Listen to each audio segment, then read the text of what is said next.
Hi everyone, welcome back to an installment of Bible study. So today I'm going to be reading from Jeremiah chapter 1 verse 10. This is a verse that I got very early on in my journey, and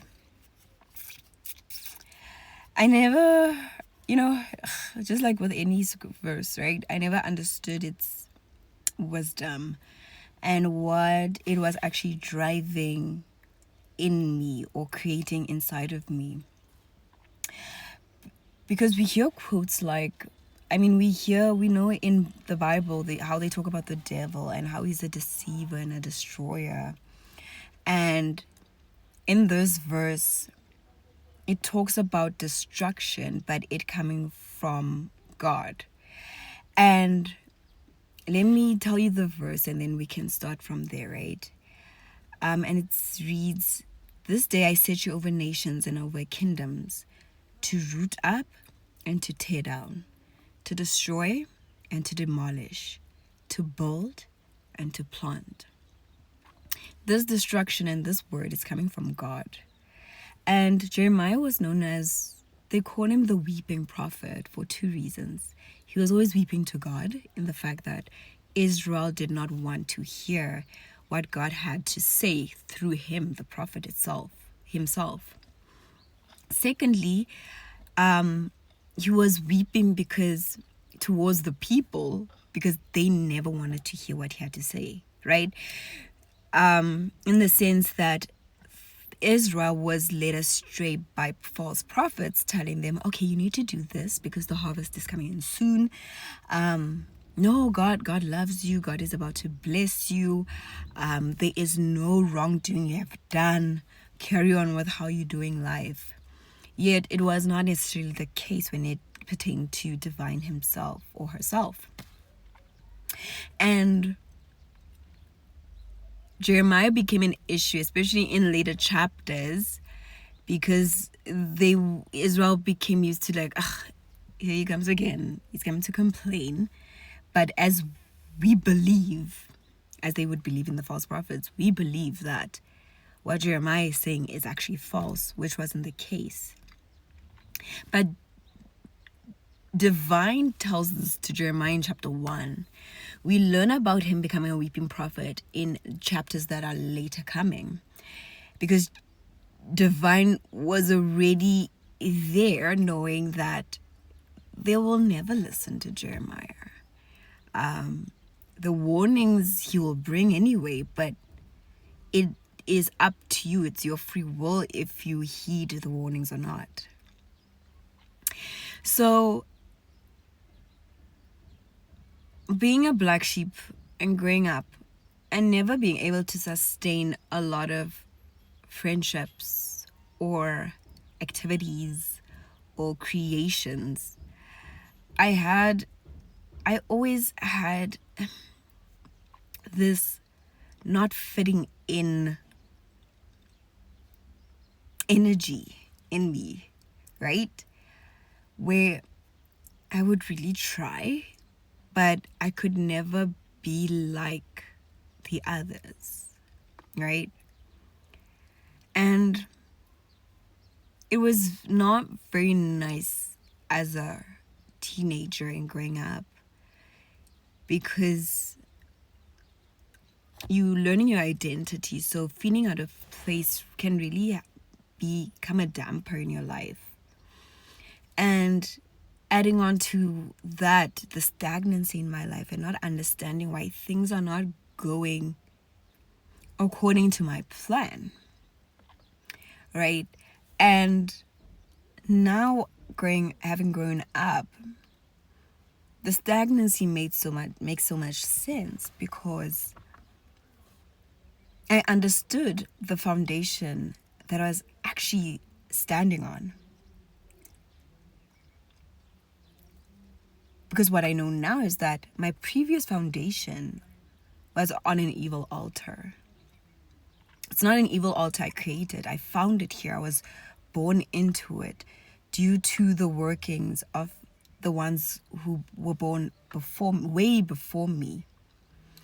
And And therefore, because I'm born into it, there's already a level of ignorance that is embedded in my blood. Hello.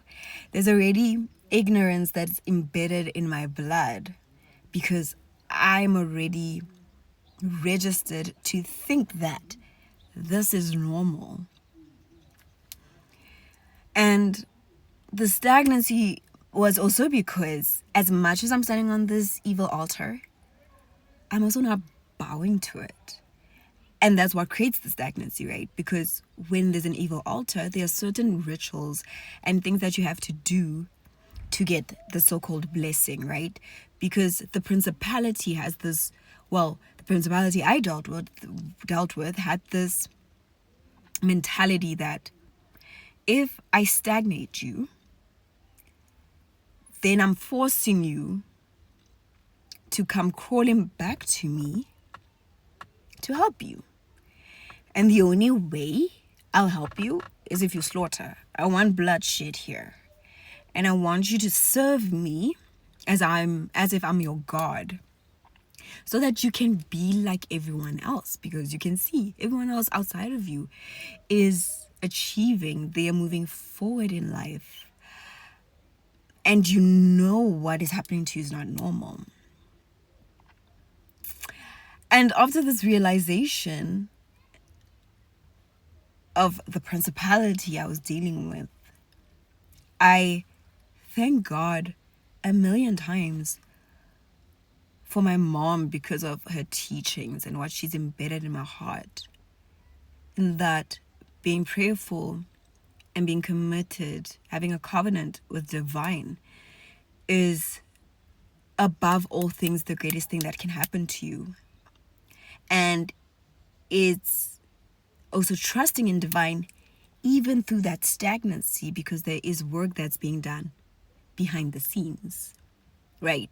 Because we live a three-dimensional life, yet we are also present in the fifth dimension, right? Which is the spiritual realm. And that there too, there is works and dealings that are happening. And this verse taught me my purpose in life, and it taught me who I am. Because I also never understood. I would always join a group, and then after a while, I'm just like, nah, this doesn't work for me, I'm leaving. It's because God puts me there intentionally, and God is putting me there because he actually wants to destroy something that he deems not right. And in many cases, I'm not told. I just find myself in areas like that, right? And then I find myself outside of that.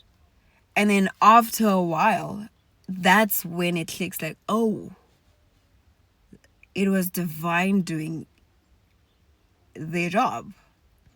And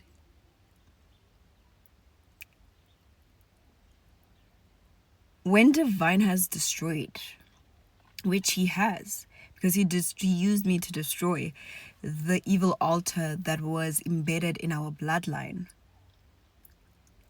When he's done destroying it from the root, because it was in the blood, he builds. He builds on top of where the foundation used to lie. And he plants again a new creation, something that is his, that is eternal and everlasting. And the stagnancy and the waiting period and the delays all make sense, because when you build on a rock, it takes time.